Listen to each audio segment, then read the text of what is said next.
Guys, how are we?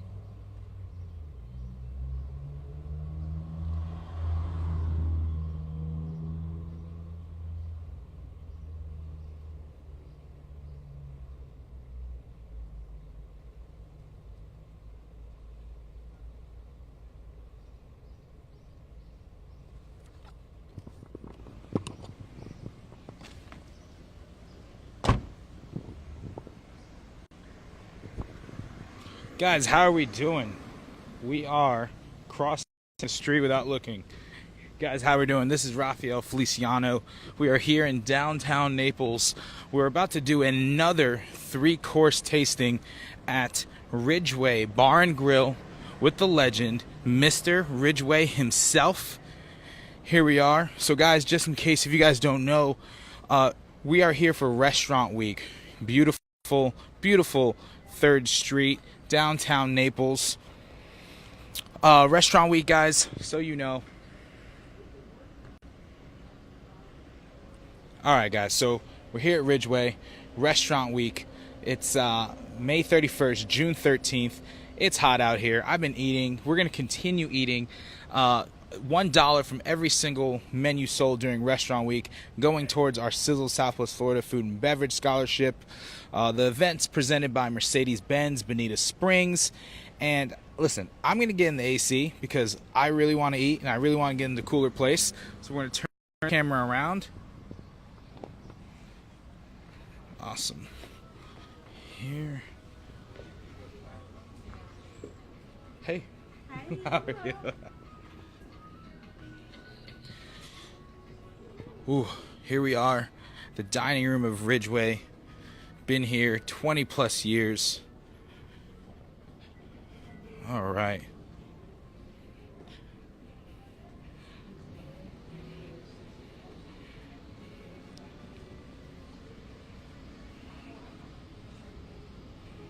Hey guy, how are you?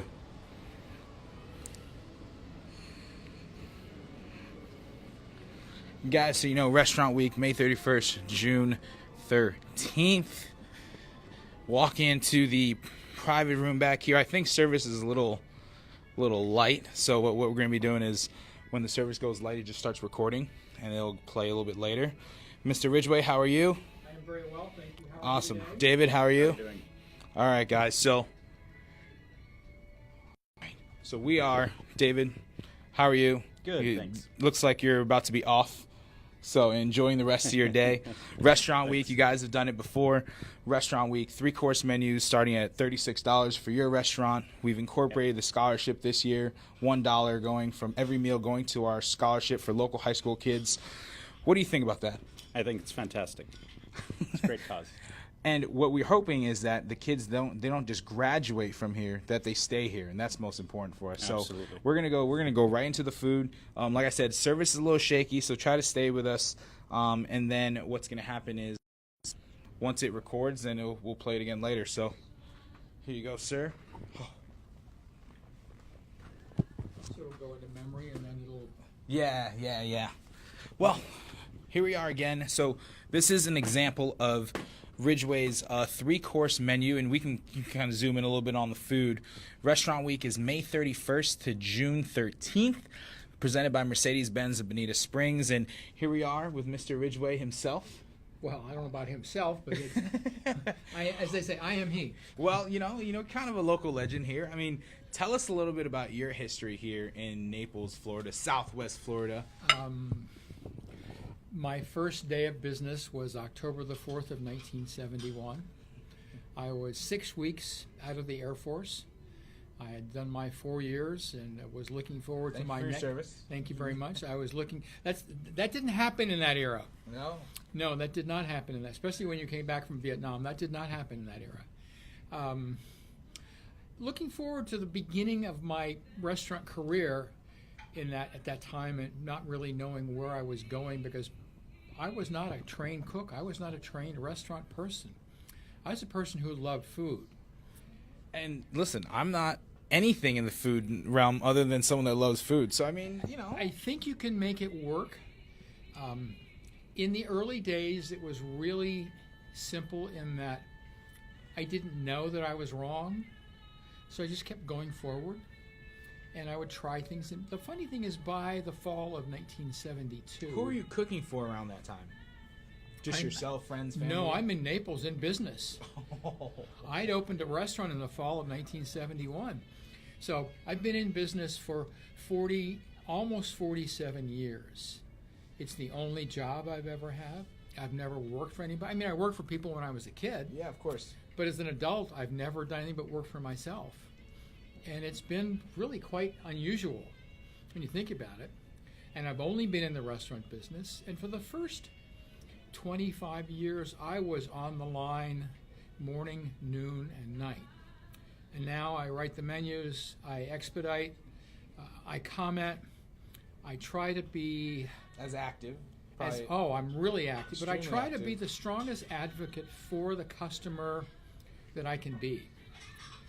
Because we all need that. The customer wants to be supported. And I find that when you're on the line, sometimes you look the other way because you go, I don't have time to fix that. Yeah. Because the restaurant business moves so fast. It does. But as a person who expedites and wants it to be perfect as it goes out of here, I can say, let's do that again. And I'm always commenting. I expedite in the height of the season probably 5 or 6 lunches and 5 or 6 dinners a week. Oh, wow. But I'm not the primary expediter. Of course. I let the young do that. Yeah, like David holding the camera. Yeah, David runs the front of the house, and he makes sure that the food gets to the tables in time, and that's really important. And he makes sure that we send out what was ordered, and that's equal. I'm not sure what's the most important. Obviously, what comes on the plate is really important, but I've learned to believe recently that the greeting at the front door, the service from the staff, the way the restaurant looks, it's the whole experience. Great food is really nice, but fantastic service, that makes it even better. Yeah, and that's also what people are paying for. I mean, myself, my business partner, Guy, our team, we're in restaurants probably more than half of the year. I mean, 3 to 4 nights out a week, and we always go back. We're always drawn back to the place that there was a smile at the front of the door. Yeah. There was good service.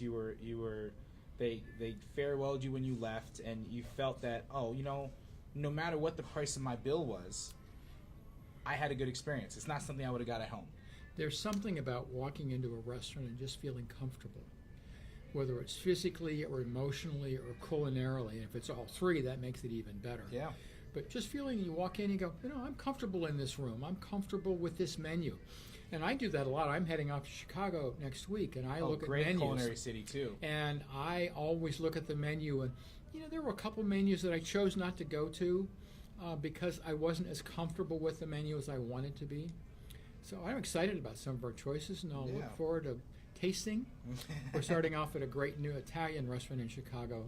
You guys are starting. Oh, you're starting off for your dining. So I'm looking forward to that. Always like to start off with a little fresh pasta. I was very fortunate. This year I went to, I did New Year's in Chicago, and I had dinner at Alenia. Oh, you did? And, I mean, how else do you start off the new year? And and I had drinks at the Aviary. I went to Girl in the Goat. You did go to Girl in the Goat. Which was phenomenal. I vetoed Girl in the Goat. Oh, did you? I don't like goat. Oh, well, I like anything that probably, I can get down. I pretty much do, but I dislike all things goat. Okay. I don't like the cheese especially. Okay. And the story goes, and I remember it, that's actually in the new cookbook that I'm working on. So you're working on a cookbook, I am, yeah. A few restaurants, cookbook, wine store. Yeah. And the story goes is that when I was a kid, we had great friends, and they had goats. And we'd go in for dinner at 5 or 6 o'clock, and we would drink warm goat's milk. Oh, yeah, I don't want any part of that. So I think that's where my distaste for goat cheese and goat comes from. Nope, I'm okay. Yeah, but we used to use the goats. I shouldn't tell this story because it's kind of animal cruelty kind of thing. Oh, yeah, let's stay away from that. Kids, but goats are really fascinating creatures. Yeah. They're fun. They are curious. They're playful. Awesome. And if you like goat, they make pretty good food on the plate. I mean, they do make good they do make good food on the plate. Just so, and just circling back, so you guys know, those that are tuning in, David, if you see any comments, likes, or shares, let us know. If there's anyone has any questions for Mr. Ridgway, we'll be here for another 10, 15 minutes talking about the food, talking a little bit about Mr. Ridgway, some of his great restaurants so in theory, here. We're live. In theory, we are live. Wow. Yeah, we are live. And if it says live, I mean, it's live. And if not, if the service is a little shaky, we'll be recorded. But, and even if someone does ask a question and it comes in a little late, he'll still see it. Right. We Restaurant Week, May 31st to June 13th, presented by Mercedes-Benz. For those that have been following our program since we started in 2015, we now call it Sizzle Southwest Florida. So that way it incorporates the best restaurants in Southwest Florida. And it's all the way from Cape Coral to Marco and everything in between. We're here at Ridgway down on 3rd Street, one of the more iconic restaurants. I like that word. Iconic with one of the most iconic men in the food scene here in Southwest Florida. And we're about to dig into your menu. So, looks good. But one question I want to ask before we dig into your menu: your restaurants have been around for how long now? October of 1971. Okay, so Forever. Yeah. In order to last, what we see is, you have to be able to adapt, and you have to be able to evolve. And what can you say about how the food scene is growing and evolving here in Southwest Florida? Other than the fact that there are too many restaurants. Yeah. I think in a lot of ways it's very different. I mean, a lot of restaurants are going to small plates now. Mm-hmm. We have a larger selection of appetizers than we've ever had before. I kind of talk to the servers beginning of the year and say, if you order that $20 appetizer and that $16 appetizer, that's the same as the $36 entree. Yep. And their math works, so they go, yeah, I got that. Yeah, just got to be smarter about it. Smaller plates. As I've grown older, I eat less. As you should, as we all should. As we all should. I should start now. Yeah, you probably should. But you can you wait just call till me fat. I know. No, not on a good day. You're looking very good for the number of times you go out. Listen, you look have fantastic. no idea. I just started going to the gym 5 days a week, not even to lose weight, just so I can maintain eating. I understand that. That's all I'm doing. Well, I've always looked at dining and weight as a balance beam. Take care of it over here and take care of it over there, and maybe you'll stay in the middle. Yeah. I kind of like that. Yeah, I do. But we got some great food. Yeah, we got some great food. So let's start talking about your menu. You guys are doing a $36 3-course menu. We are. We're going to start with, where would we start? Let's say I came into the restaurant. I'm here for Restaurant Week. What dish are we going to go into first? The lump crab and avocado. Oh, and you can get close to that so everyone can see. So the lump crab. That's a dish that's been on the menu for quite some time right now. It has a gazpacho salsa. So the gazpacho salsa is right on the base. Yeah, every time that you come up with something, you say, I can't call it a sauce one more time. So sometimes you call it a sauce. In this particular case, we make it from the gazpacho that we serve as a soup. We puree the gazpacho, we sieve the gazpacho, then we enrich it with olive oil and rice wine vinegar. And it's a tower of fresh avocado that has a little lemon in it, and then a little lump crab meat. A little lump crab meat. That's a good size. Nice this amount. is all the portions we're going to get from Restaurant These Week. are the regular portions. I can tell you, I have my eye on this. This is what I'm looking forward to. The pork? Yeah. It's fabulous. This is what I'm looking for. The pictures we took of this is going to look really good when you guys see it on the website, too. The pork is fabulous. That's a big seller at lunch and dinner, whether it's an entree size or an appetizer size. Are people going to be able to come in for lunch and order off your Restaurant Week menu, or is there going to be a dinner option only? As of right now, it's a dinner option only. Okay, and that's great. And if any restaurants, if you go on our website, the symbol key, it has L's for restaurants that are doing lunches. There's the V's for restaurants that are offering vegan, vegetarian options, and you guys are offering a dinner, your Restaurant Week menu for dinner. And we're offering two menus, as you're aware. Yep, where you have the $36 menu and a $49 menu. And the $49 is an extraordinary value. I tried to make that kind of an enticement. Mm-hmm. The $36 is a great menu, but the $49 is an extraordinary menu. Gives you huge value, gives you huge selection, and for an extra $10, I think it's probably worth the pop. Yeah, absolutely. And you guys are always doing some wine specials. Always wine specials. We've got found some great wines. David is very much involved with my partner Suki in the wine world, and if you guys don't know, David's holding the camera. This is why this is possible today, and and he's doing a great job too. Yeah. So we've got through the first course. It looks like we're going to move into the second course. Let's go to where would you like to go? Let's go to the shrimp. Okay. In the restaurant, we use the word gravy twice. Okay. We call the meatloaf sauce a gravy because one doesn't eat sauce on a meatloaf. Yeah. One eats gravy on a meatloaf and mashed potatoes. Yeah. This is our pan-roasted shrimp with a pretty much a wonderful New Orleans-style sauce of leeks and garlic and andouille sausage and a little bit of cream and a lot of seasonings. And we've got a grits cake.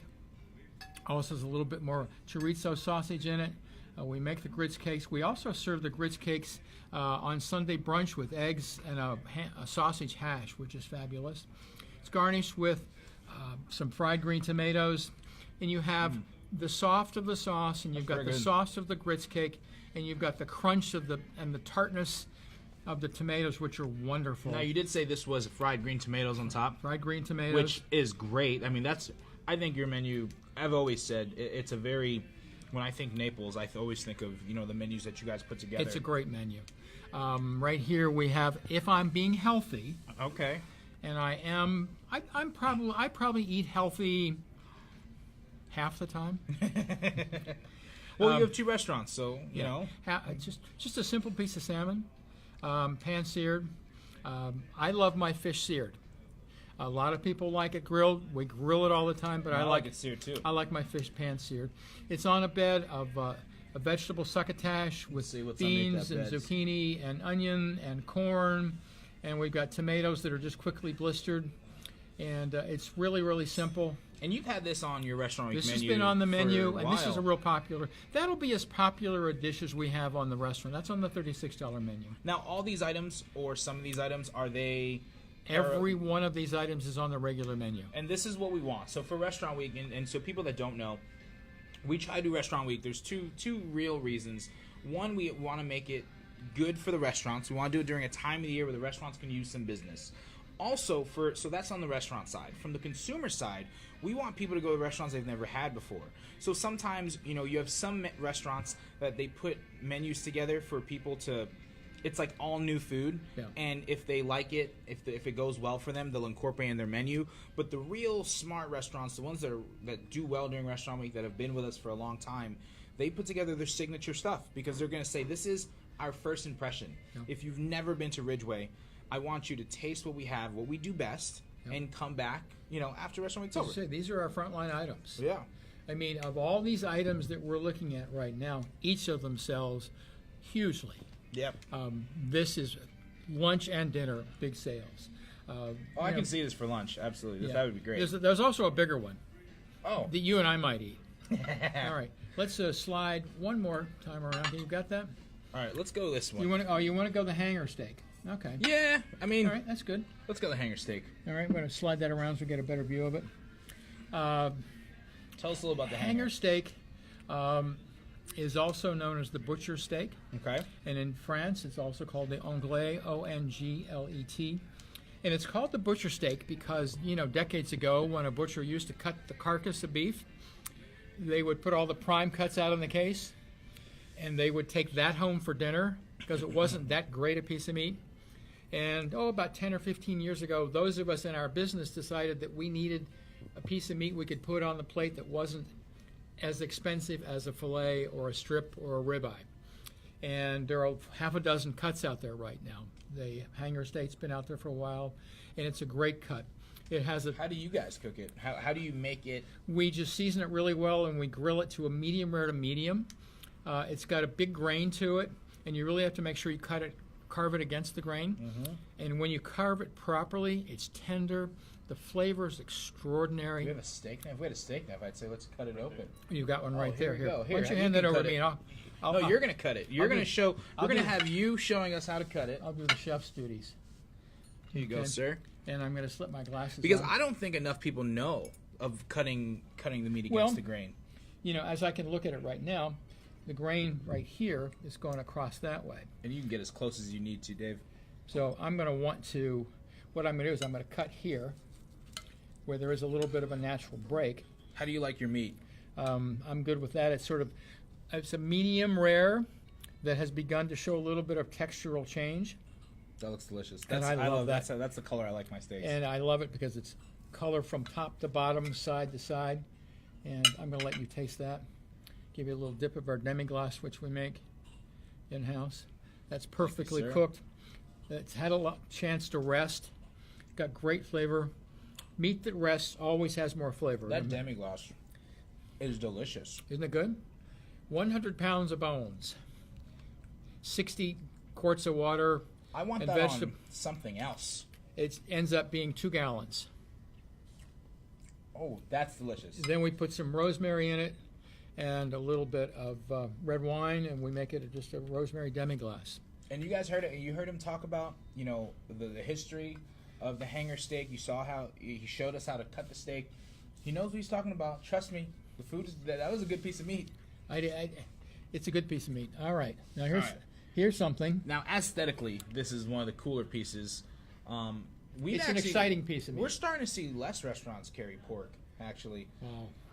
Pork is one of my favorite foods. Yeah, I love seeing pork on the menu. I mean, I think if you don't have pork, it's great meat. And I think that what happens is sometimes that pork isn't always great meat. This is called Nyman Ranch. Nyman Ranch is a conglomerate that brokers out to small farms in Iowa and Indiana and Illinois. And they'll go into a guy and says, we want you to raise pigs for us. And I'll guarantee you twice the income if you do it our way. So it's allowed families to stay in business, to raise 3, 4, 5, 6, 7, 800 head of pig or cow a year, whatever they're doing. And this is called their long bone pork chop. It's about 14 ounces.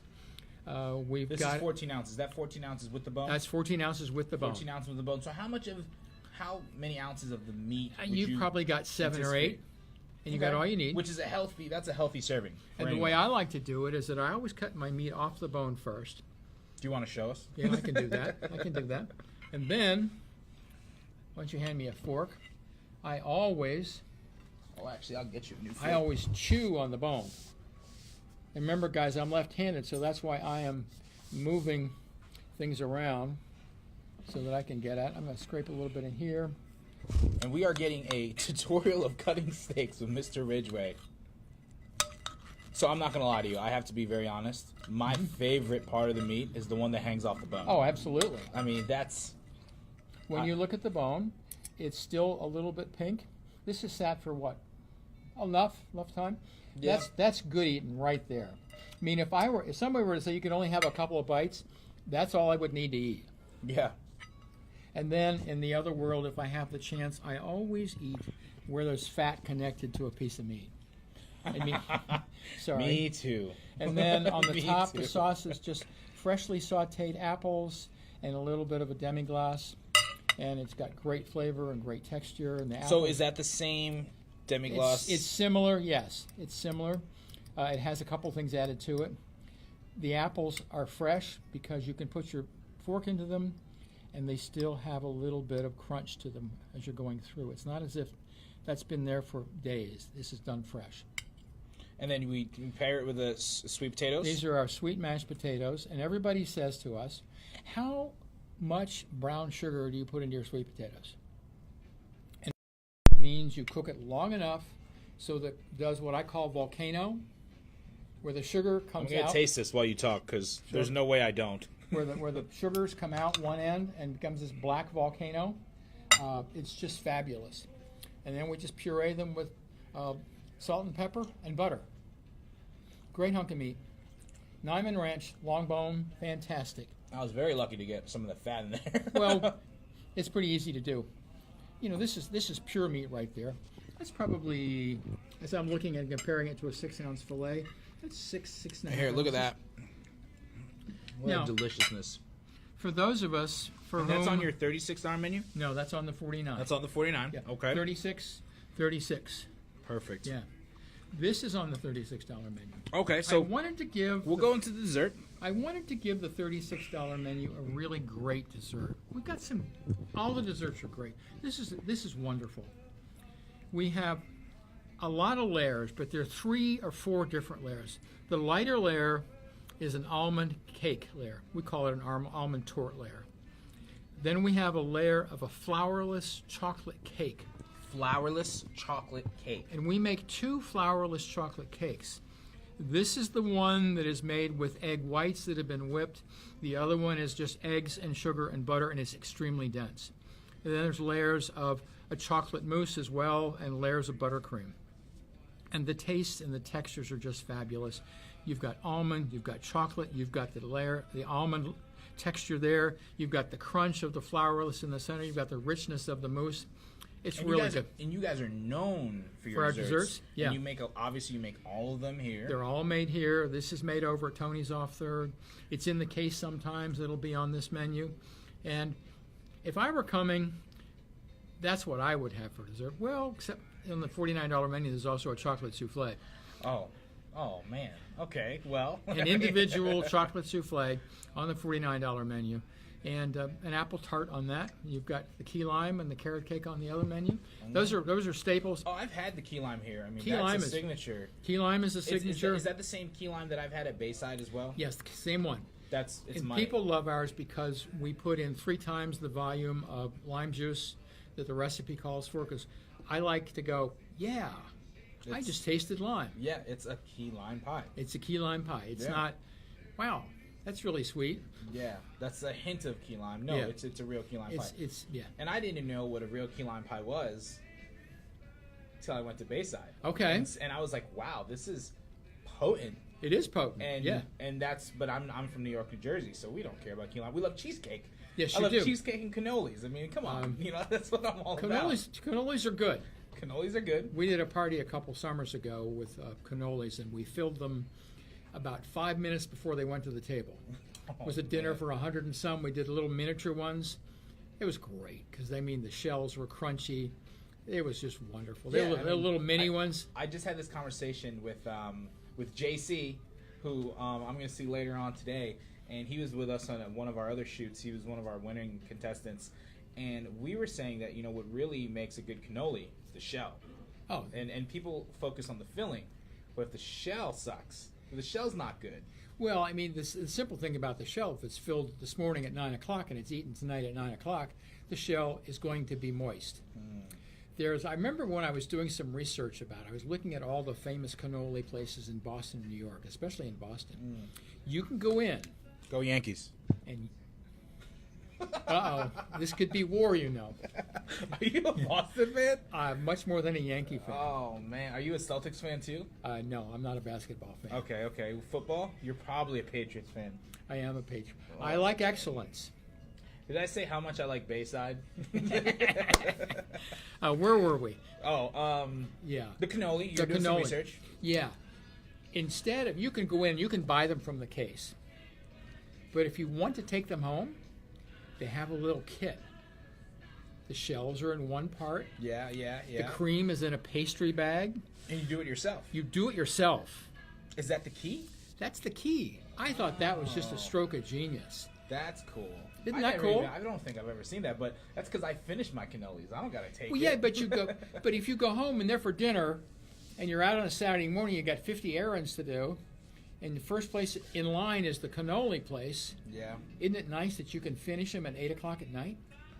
I agree, but I finished my food. Yeah, but you had two to go when you got them, right? I don't expect us to agree now on anything. I- now that we've established you're a Red Sox So fan. you're a Yankee. You're a Die hard.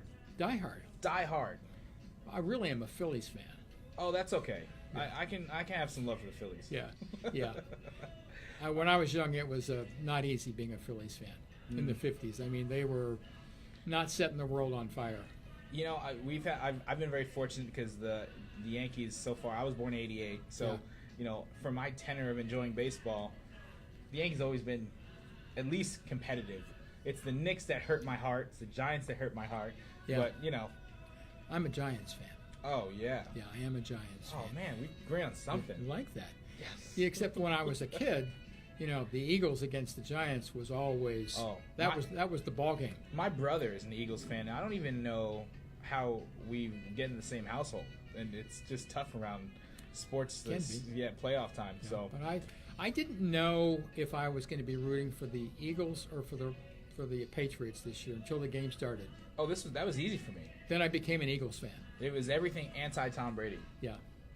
You know, he's easy to be anti, but I sure wouldn't mind having him on my team. If I could switch lives with him, I'd leave Guy in the business. Yeah. And the guys watching this, if I could switch lives with Tom Brady, sorry. That's it.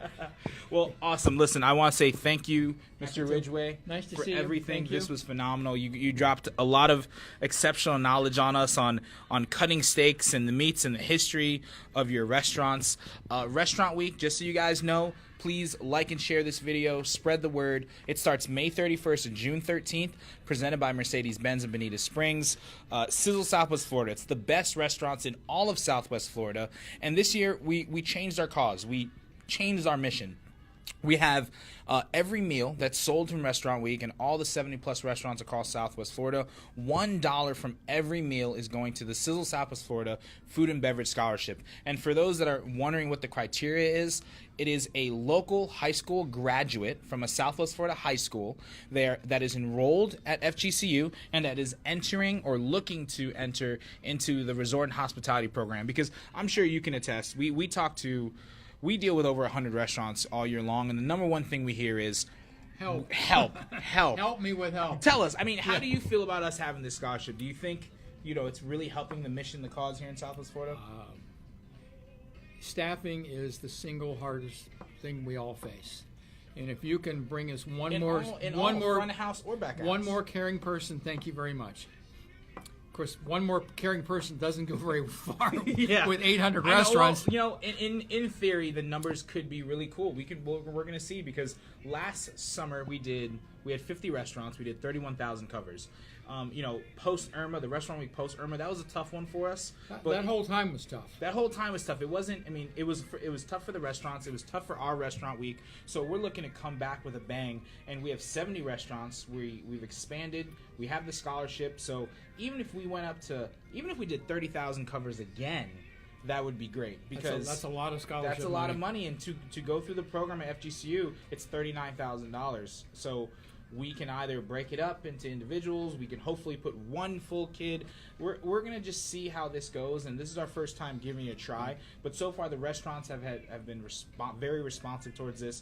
The people in the community have said that this is very exciting, and we're hoping that we can make a real impact this Restaurant Week and the ones moving forward. It'll give individuals another reason to come out and dine with us. Yeah, absolutely. So.